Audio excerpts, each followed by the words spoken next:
इसका जन्म कहाँ हुआ? मैंने अपनी मर्जी से जन्म लिया क्या?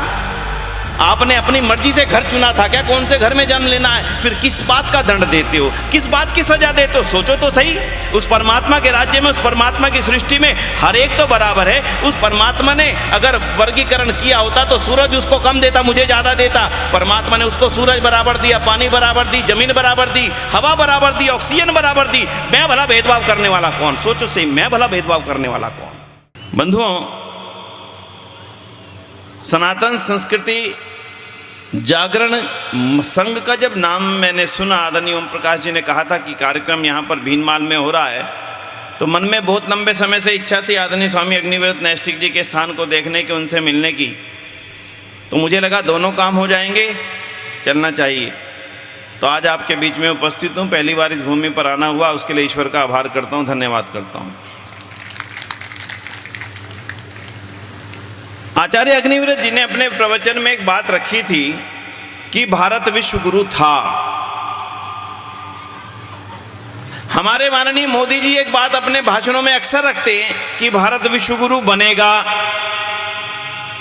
अब ये था भी और बनेगा भी, इसका मतलब ये तो तय हो गया कि आज विश्व गुरु नहीं है, कभी था। मुझे आपने एक बात का उत्तर देना है, जो कभी था वो हमारे कारण था या किसी और के कारण था? हाँ जी, थोड़ा सा बोलना। हाँ जी, हमारे कारण ही था। किसी बाहर वाले ने आकर के हमें विश्व गुरु नहीं बनाया था, हमारे कारण था। हम वैभवशाली थे, हम ज्ञानवान थे, हम गुणवान थे, इसलिए हमारे लोग आते थे यहाँ पर, हम दुनिया से आते थे, हमारे कारण था। अब दूसरा, अगर हम वैभवशाली थे, अगर हमें सोने की चिड़िया कहा जाता था, तो हमारे कारण कहा जाता था, किसी और के कारण कहा जाता था? हमारे कारण कहा जाता था। ऋषि दयानंद अपने कथनों में एक बात लिखते हैं। ऋषि दयानंद ऋषि थे। ऋषि का मतलब ये तो छोटे से वाक्य में अपनी बात की पूरी गहराई कहा जाते हैं, समझने वाले के ऊपर है वो कितना समझता है। ऋषि दयानंद कहते हैं, उस समय हमारे घर घर में दरिद्रों के यहाँ भी विमान थे। ध्यान देना बंधुओं, आराम से सोचना, चिंतन करने के लिए बैठे हैं हम। दरिद्रों के यहाँ भी विमान थे, यानी जिसको सबसे दरिद्र कहा जाता था कि इसके पास कुछ नहीं है, उसके पास भी छोटा विमान था। कल्पना करके देखना अपने भारत के वैभव की। अनुमान नहीं लगा सकते अब कितना था, अनुमान लगाना मुश्किल है। छोटा सा अनुमान लगा लेते हैं कितना वैभव था। सोमनाथ का मंदिर लूटा, जो लूटने आया था उसको नहीं मालूम था कितना है। जितने घोड़े, हाथी, ऊंट साथ लाया था सारे भर गए, बचा पड़ा है माल। ले जाने वाला सामान नहीं है, साधन नहीं है। और सामान कोई फल सब्जी नहीं थी, दाल आटा चावल नहीं था, सोने चांदी हीरे जवाहरातों के ढेरों ढेर थे, जिनको लादता जा रहा था, ले जाया जा रहा था। और एक बार नहीं, लूटने के लिए वो एक बार नहीं आया, 17 बार आया। कितनी बार जी? केवल एक हमलावर आया 17 बार। ऐसे कितने हमलावर आए, लंबा इतिहास है, लेकिन कम से कम 700-800 सालों तक आए। 700-800 सालों तक आप लूटते रहे। मंदिर ऐसे नहीं तोड़े। इस भुलेखे में मत रहना कि केवल मूर्ति तोड़ने के लिए इन्होंने मंदिर तोड़े। इस भुलेखे में मत रहना। मूर्ति तोड़ना तो धर्म के नाम का बहाना था। उन मंदिरों के अंदर जो अकूत दौलत थी, मंदिरों के अंदर राजा अपनी संपत्ति सुरक्षित रखा करते थे। भगवान के नाम पर सारी संपत्ति रखी जाती थी कि सारी संपत्ति भगवान के नाम की है, यानी ईश्वर की है। ईश्वर ने इसको, मेरे राज्य को चलाना है। जो कर मिलता था, जो लगान टैक्स मिलता था, वो सारी की सारी कहाँ रखी जाती थी? मंदिरों में रखी जाती थी। मंदिरों को तोड़ने के नाम पर उसके अंदर जो अरबों खरबों खरब रुपयों की दौलत थी, उसके लूटने के कारण से वो यहाँ पे आते रहे, लूटते रहे, जाते रहे। लेकिन एक प्रश्न बचता है, एक प्रश्न बचता है जिसको आपको उत्तर देना है। मैं लापरवाह हूं, आप यहां पर आज बैठे हैं, आपका घर पीछे से कोई लूट के ले जाए, एक बार तो आपको लगेगा कि मेरी लापरवाही थी, लूट करके ले गया। लेकिन अगली बार आप अपने घर को ऐसा खुला, ऐसी संपत्ति को आसानी से नहीं छोड़ेंगे कि फिर दोबारा से कोई आकर के लूट जाए। पहली बार तो लापरवाही हो सकती है, दूसरी बार के लूटने को क्या कहेंगे? मूर्खता कहेंगे। पागल था क्या? जब तेरा पहले लूटा नहीं था, समझ में नहीं आया था कि संभाल के रखना है? बंधुओं, हाँ, हम पागल थे, और उस पागलपन का नमूना मैं नहीं बता रहा हूं, जो लूटने आया था वो स्वयं लिखता है। ध्यान देना, जो गजनवी यहां पे लूटने आया था उसने अपने गजनवी नामे को लिखवाया और उसके अंदर वो स्वयं लिखता है, जब मैं सोमनाथ का मंदिर लूटने गया और मेरी सेनाएं तो इतनी सी थी और वहां पर लाखों लाख लोग खड़े थे, और जब मेरी सेना मंदिर को लूटने के लिए तैयारी कर रही थी तो वहां पर हजारों लोग, लाखों लोग जितने भी थे वो हाथ जोड़कर खड़े थे। ध्यान देना बंधुओं, हाथ जोड़कर खड़े थे और जोर जोर से नारे लगा रहे थे, हे बाबा सोमनाथ अपनी भी रक्षा करो, हमारी भी रक्षा करो। हे बाबा सोमनाथ अपनी भी रक्षा करो और हमारी भी रक्षा करो। अगर वो लोग मेरी सेना पर 4-4 पत्थर भी उठा करके फेंकने लगते, मेरी सेना के पांव उखड़ जाते, अगली बार मेरा वहां पर जाने की हिम्मत नहीं पड़ती। बंधुओं, दयानंद दुख से लिखते हैं कि अगर ये मेरा देश लूटा तो केवल और केवल इस अंधविश्वासों के और इन लापरवाहियों के और इन मूर्खताओं के कारण से लूटता गया, और आज हम दरिद्र हो गए। और पहले हमारे को किसी ने ऊपर हमारे राज किया और उसके बाद अंग्रेजों ने हमारे ऊपर आकर के राज किया, और हमें यह भी मालूम नहीं चला कि कोई और हमारे ऊपर राज कर रहा है। जब अंग्रेजों की और मुस्लिम शासकों के आपसी युद्ध हो रहे थे, दोनों की फौज में हम ही थे। दोनों अपनी फौज यूरोप से और अरब से लेकर के नहीं आए थे। अंग्रेज क्लाइव की फौज में भी भारतीय शामिल हैं, और शिवाजुद्दीन या कौन लड़ रहा था जो वहां का युद्ध हुआ था जो कलकत्ता के पास में है जी, सिराजुद्दौला की फौज में भी हमारे भारतीय शामिल हैं। दोनों लड़ रहे हैं हमारे ऊपर शासन करने के लिए। दोनों को मालूम नहीं कि ये तो मेरे ऊपर शासन करने के लिए लड़ रहे हैं। बंधुओं, ये स्थिति बन चुकी थी आपके उस आर्यवर्त की, जिस आर्यवर्त के घर घर के अंदर वायुयान हुआ करते थे। ऐसा वैभवशाली देश था आपका। ये बताने वाले दयानंद हुए आज हमारे, धन्य दयानंद। वो ना बताते तो शायद हमें ये मालूम ना पड़ता। और ये कब बताया? जब अंग्रेजों के शासनकाल में महर्षि सिद्धांत का प्रादुर्भाव हुआ, राजस्थान की धरती पर उनका आगमन हुआ। दुर्भाग्य है कि उनका निधन भी यहीं पर हुआ, यहां पर वो आए। राजाओं की हालत को देखा, रजवाड़ों की हालतों को देखा, और वो जो लिखते हैं उस सारी कहानी को मैं यहाँ नहीं कहूँगा, लेकिन आज जिस कहानी को आपके सामने बैठ कर के कहने के लिए मुझे लगता है मुझे कहनी चाहिए, बतानी चाहिए, उस थोड़ी सी कहानी को आपको बताना चाहूँगा। बंधुओं, दयानंद ये कहते हैं कि ये आर्यवर्त वो आर्यवर्त था जिसमें दुनिया के लोग ज्ञान और विज्ञान सीखने को आते थे, जिस ज्ञान और विज्ञान की चर्चा आदरणीय स्वामी अग्निवेश नष्टी जी कर रहे थे। कहते हैं, पूरी बात तो मैं नहीं जानता सत्य या असत्य, लेकिन एक बात आपने अभी स्वामी जी के मुंह से सुनी कि महाराज हनुमान जो थे वो सूर्य विद्या के ज्ञाता थे। सुनी कि नहीं? भी बोला था उन्होंने।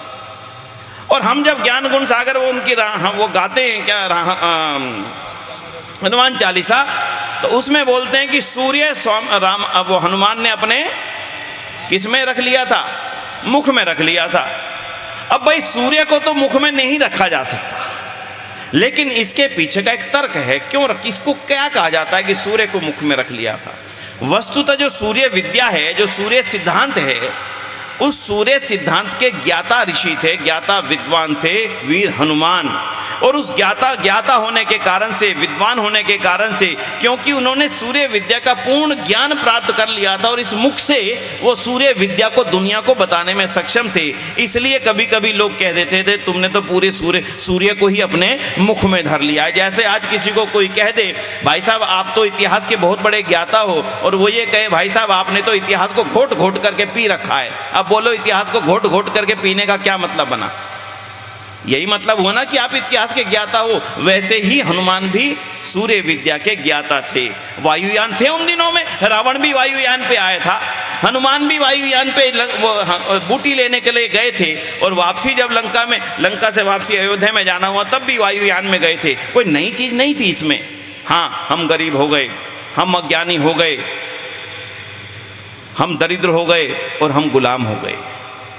तो बंधुओं, थोड़ी सी चीज़ें इतिहास की जानो और फिर आज के समय की चर्चा करनी पड़ेगी, क्योंकि ज़रूरत तो आज है कि आज के बाद हमने क्या बनना है। इन बच्चों को हम कौन सा भविष्य देके जा रहे हैं, जिन बच्चों के लिए आप सब कुछ कर रहे हो, रात दिन मेहनत करते हो, खेती करते हो, मजदूरी करते हो, जा करके कहाँ ना जाने कहाँ नौकरी करते हो, रात दिन माताएं बैठती हैं घर में, खाना बनाती हैं, खेती पे जाती हैं, पशुओं को पालती हैं। बोलो किसके लिए करते हो? आपका एक ही उत्तर होगा, इन बच्चों के लिए करते हैं। और किसके लिए करते हैं?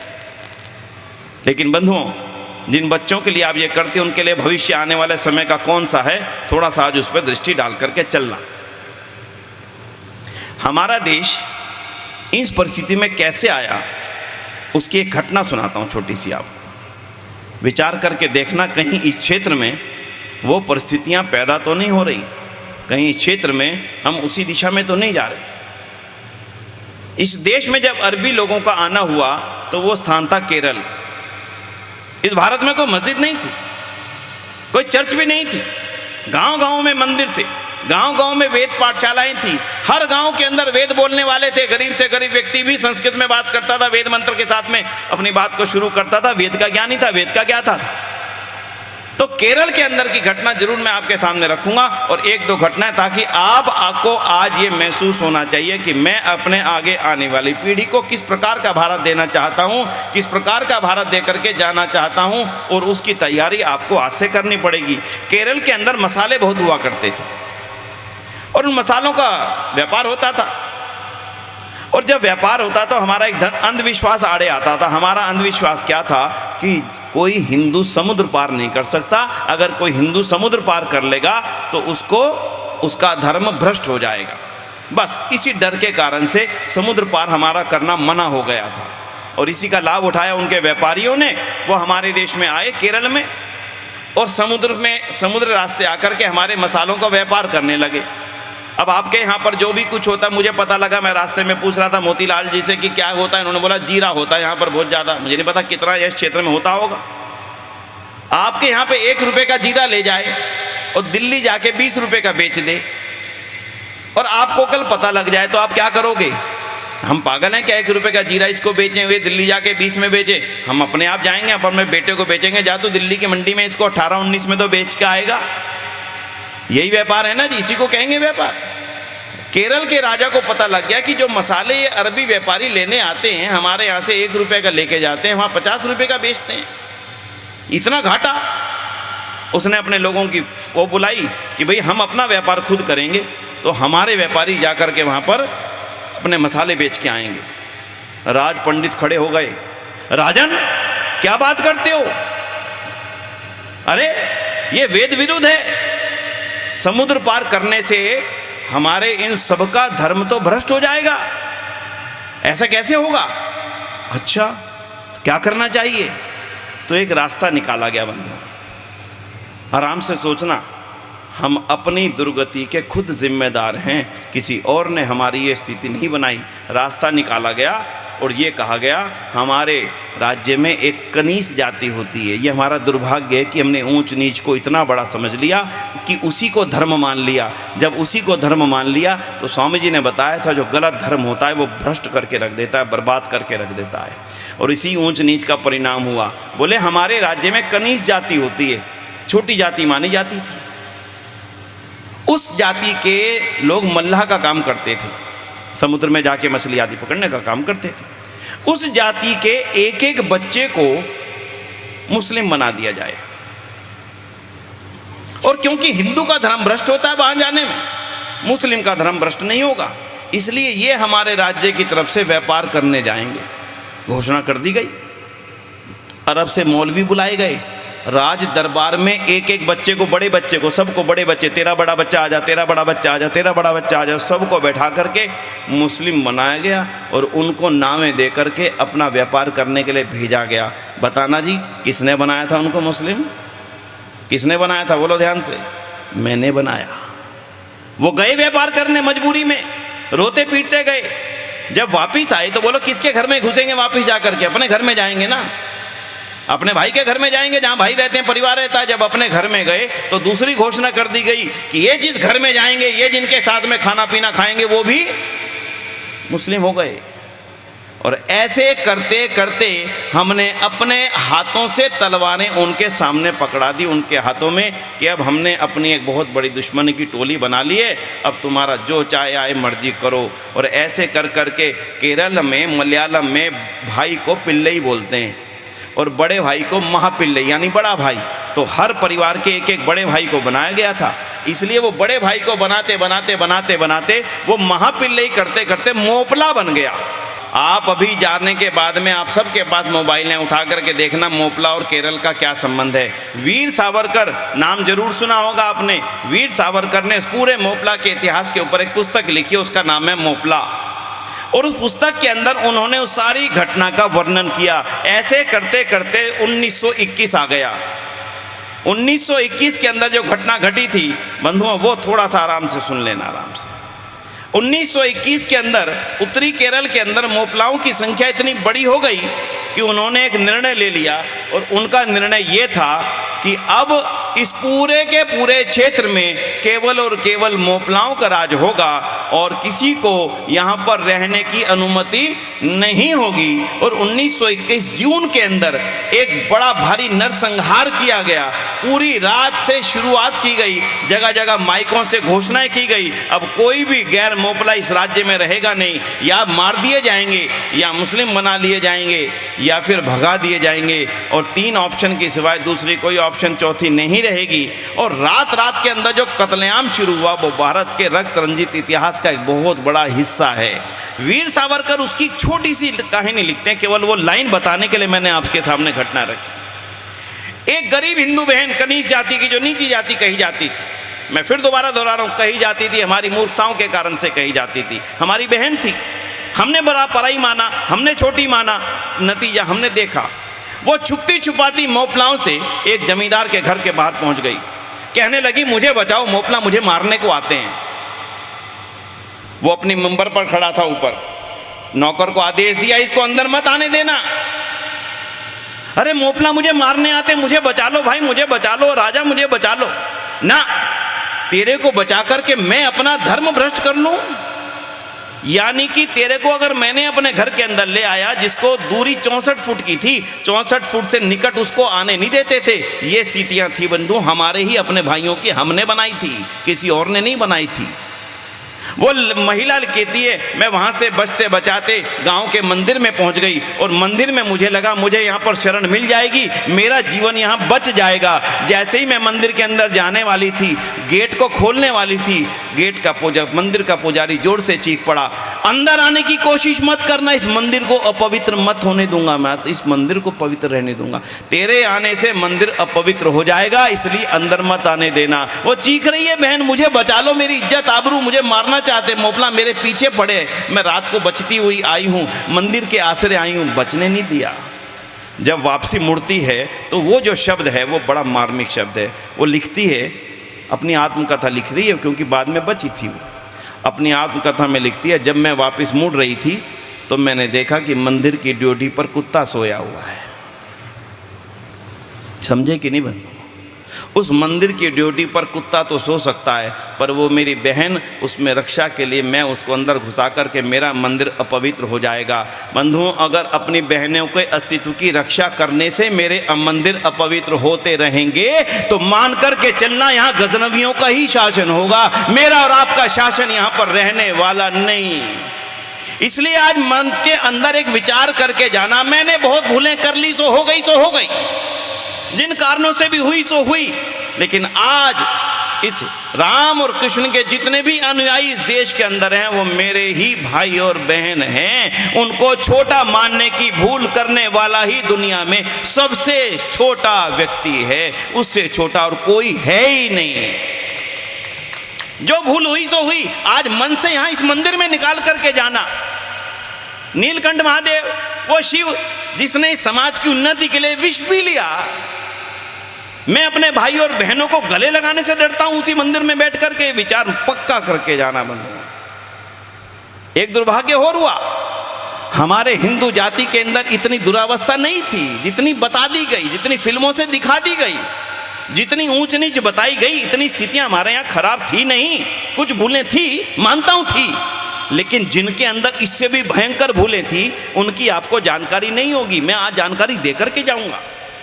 आपने कभी किसी अपने मित्र का कार्ड, शादी का कार्ड कोई ऐसा पढ़ा है जिसके अंदर ये लिखा हुआ आया हो, भाई साहब सादर नमस्ते, मेरे बेटी और इसका विवाह इस तारीख पर होना निश्चित हुआ है, और नीचे फुट नोट के अंदर लिखा हो किसी भी तेली, किसी तेली, किसी नाई, किसी धोबी, किसी जानी सैनी, किसी जाट, किसी झिमर आदि का इस दावत में आना सख्त मना है।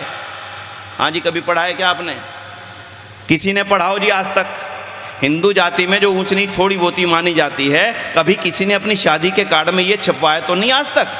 पक्की बात कह रहे हो? अब आपको मैं कार्ड पढ़ के सुनाता हूँ, ध्यान से सुनना। एक सुन्नी भाई की शादी थी, कार्ड मेरे पास रखा हुआ है, असली कार्ड है, असली शादी है। उस कार्ड के नीचे क्या लिखा है वो सुनना। इस शादी में किसी भी देवबंदी, वहाबी, शिया, अहले हदीस, जमात इस्लामी, बरेलवी, अहमदिया, सुलह कुल्ली आदि की दावत नहीं है। अगर ये कार्ड गलती से किसी को मिल जाए तो अपनी दावत कैंसिल समझे। आगे सुनना। और अगर ये किसी को बात बुरी लगे तो वो भी दावत में ना आए। आपने कभी सुना किसी हिंदू ने कभी ऐसे लिख करके प्रकट किया हो? हमारे यहाँ जितना जातिवाद था नहीं, उसको इतना बड़ा दिखाने के लिए अरबों रुपया खर्च किया गया ताकि हमारे दिमागों के अंदर ये ऊंच नीच की बात गहराई से भर दी जाए। और जिनके अंदर थी उनको ऐसा दिखाया गया कि ये तो एक थाली में खाते हैं। अगर वो एक थाली में खाते होते बंधुओं, तो उनके शमशान घाट अलग अलग नहीं होते। अभी घटना है थोड़े दिन पहले की, ज़्यादा दिन की नहीं है। किसी शिया की लाश को सुन्नियों के शमशान घाट में गाड़ दिया गया। 4 दिन बाद पता लगा ये तो उनकी है। 50 लोग आए, खोदी, ना करके बाहर ला के रख दी और बैनर लगा दिया जिनकी हो लेकर के जाएं। कल्पना करके देखना, जिनके यहाँ जातिवाद नहीं दिखाया जाता उनके यहाँ पे इतना है। और अब हमारे अंदर जो प्रेम बढ़ रहा है, इसको खोदने वाले घर घर में आएंगे ये बताने के लिए तो ऊंची जात का है, तो इसके साथ कैसे बैठे पानी पी रहा है। बंधुओं, जिन कारणों से हमारा देश गुलाम हुआ था, आज उन कारणों को यहाँ पर छोड़ करके जाना, वरना ये देश आपका रहने वाला नहीं, वरना ये देश आपका होने वाला नहीं। क्यों नहीं होने वाला? उसके 3 कारण आज गिन लीजिए, आराम से बैठ करके गिन लीजिए। देश उनका होता है जिनकी संतानें होती हैं। आज माफ करना, हिंदू जाति की संतानें होनी लगातार तेजी से कम होती चली जा रही हैं। पहले किसी से, गांव वाले से पूछा करते थे, बाबूजी ताऊजी आपकी संपत्ति कितनी है? वो उत्तर दिया करता था, मेरे 3 बेटियां 2 बेटे मेरी संपत्ति हैं। आज किसी से पूछो, भाई साहब आपकी संपत्ति कितनी है? बोले एक जोधपुर में मकान है, एक यहाँ पर मकान है, एक वहाँ पर जमीन है, एक दिल्ली में फ्लैट है, 5 लाख रुपया की एफडी है, ये उसकी संपत्ति है। अब बच्चे हमारी संपत्ति नहीं रहे। जब बच्चे आपके संपत्ति नहीं रहेंगे तो बोलो आपकी अपनी फिजिकल संपत्ति को संभालने वाला कौन होगा? पहले तो 5 से 4, 4 से 3, 3 से 2, और अब 2 से 1, और अब 2 से 1 के बाद में और षड्यंत्र की बात सुन लीजिए। क्या आपके जाति के साथ षड्यंत्र हो रहा है? वो षड्यंत्र ये कहता है कि बच्चे पैदा करने की आवश्यकता नहीं, कुत्ते और बिल्ली पालिए, यही आपका साथ देंगे। ये मैं नहीं कह रहा बंधुओं, टीवी के ऊपर सीरियल दिखाए जा रहे हैं। अभी आप मोबाइल पर जैसे ही मेरा भाषण खत्म हो या कार्यक्रम खत्म हो, मोबाइल उठा लेना और उसके अंदर एक टाइप करना शब्द, जो रिकॉर्ड कर रहे हो ना, रिकॉर्ड करके टाइप करवाना लोगों से। वो शब्द है no child policy, child free India. वहाँ पर एक लड़का लड़की खड़े हैं, वो बोल रहे हैं मैंने तय किया है हम शादी करेंगे पर हमें कोई बच्चे की आवश्यकता नहीं है, हम ऐसी ज़िंदगी बिताएंगे। ये बोल नहीं रहे, बुलवाया जा रहा है ताकि हमारी अगली पीढ़ी को निपुता किया जा सके और आपकी आज अरबों खरबों की दौलत को दूसरे लोग जिनको पैदा कर रहे हैं उनके हवाले करने की तैयारी की जा सके। आपकी संतान को, आपके इस देश को आपसे निपुता करने की तैयारी है। अगर आप उस बहकावे में आ गए किसी कीमत पर भी, ये देश आपका होने वाला नहीं, ये देश आपका रहने वाला नहीं। एक आराम से बात सोच करके देखना, जब मेरे और आपके बच्चे नहीं होंगे, बोलो आर्मी में कौन जाएगा? किनके जाएंगे? आराम से बोलो, उत्तर दो। किनके जाएंगे? किनके जाएंगे? जिनके होंगे उनके जाएंगे, आपके नहीं जाएंगे। बोलो पुलिस में ऑफिसर कौन बनेगा? उदयपुर की घटना भूल जाएं क्या? कहो तो भूल जाएं, मैं नहीं याद दिलाना चाहता, लेकिन भूल जाएं क्या?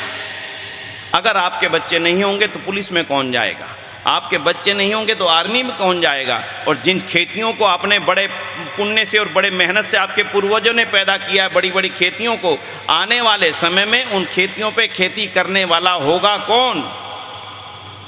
क्या आपने कभी विचार किया? नहीं भाई साहब, शेर का बच्चा एक ही अच्छा। इस नारे को लगा लगा करके हमने लगता है अपनी हमेशा के लिए अपनी समाप्ति की तैयारी कर ली है। यही कहने वाले थे श्रीनगर में, आज हालत आपने देख ली। यही कहने वाले थे नागालैंड में, आज हालत आपने देख ली। यही कहने वाले थे केरला में। कल की घटना को आपने देखा होगा, कल से पहले की कितनी घटनाओं को केरला स्टोरी और कश्मीर स्टोरी जैसी फिल्मों में देख लिया। अगर उसके बाद भी अगर हम जागने को तैयार नहीं, तो भगवान भी आकर के हमारी जाति की रक्षा करने में सक्षम नहीं होगा। इसलिए बंधुओं, मेरा दूसरा निवेदन, पहला निवेदन सुन लीजिए।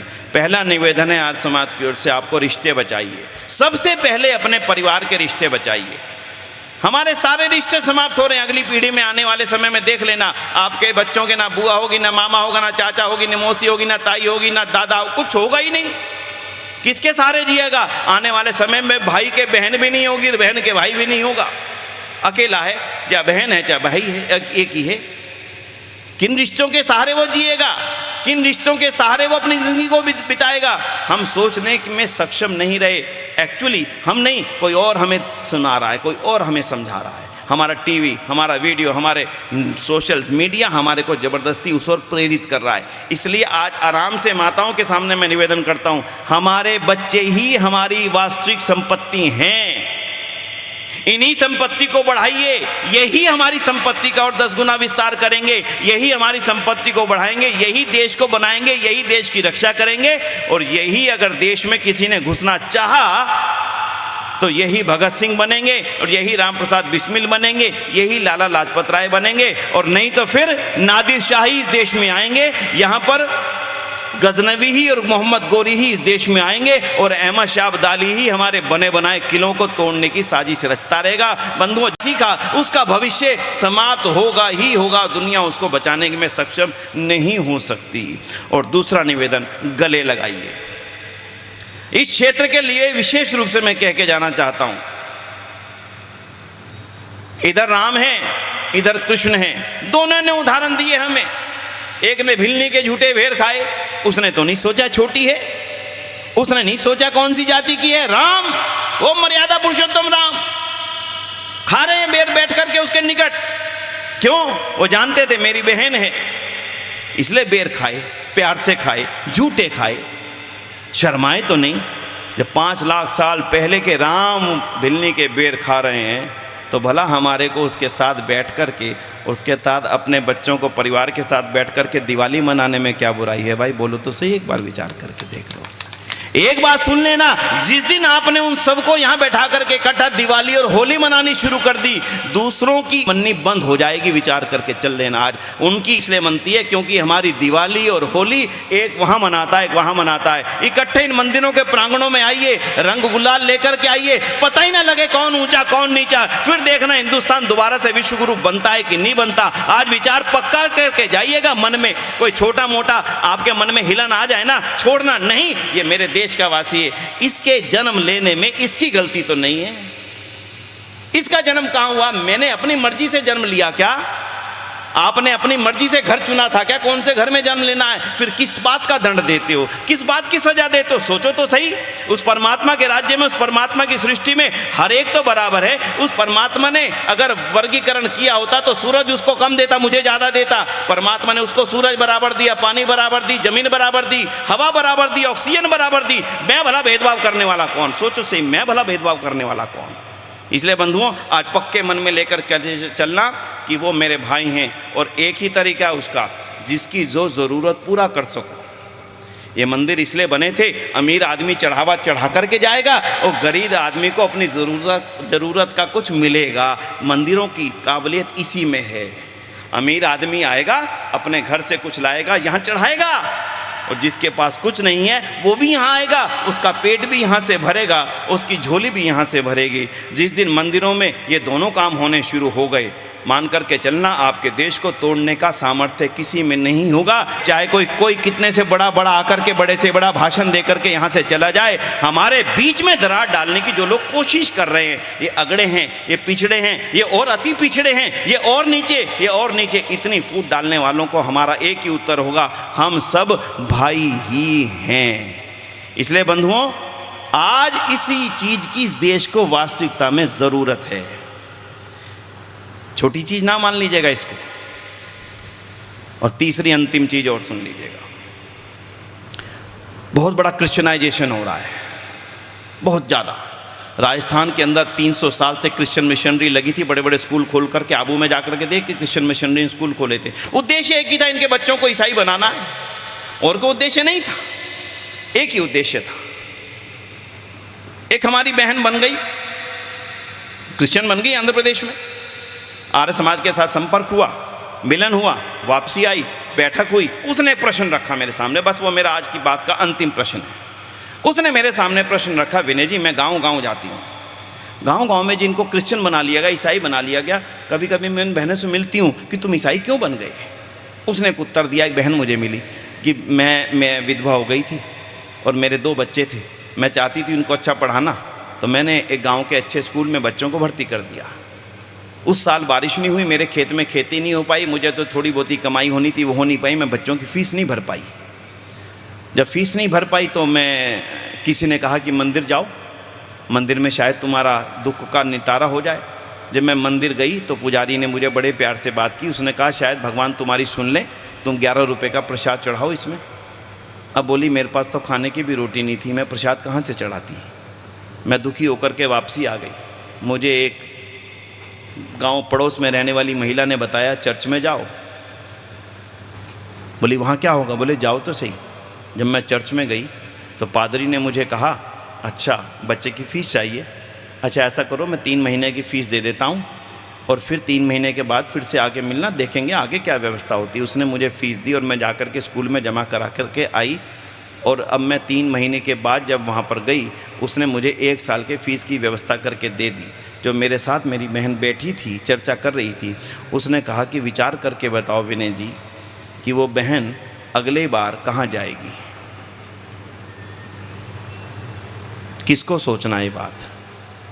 क्या लंदन वालों को सोचना है, या अरब वालों को सोचना है, या रशिया को सोचना है? मेरी बहन की उस जिम्मेदारी तो मुझे ही लेनी पड़ेगी। बस इसी का नाम है गले लगाइए।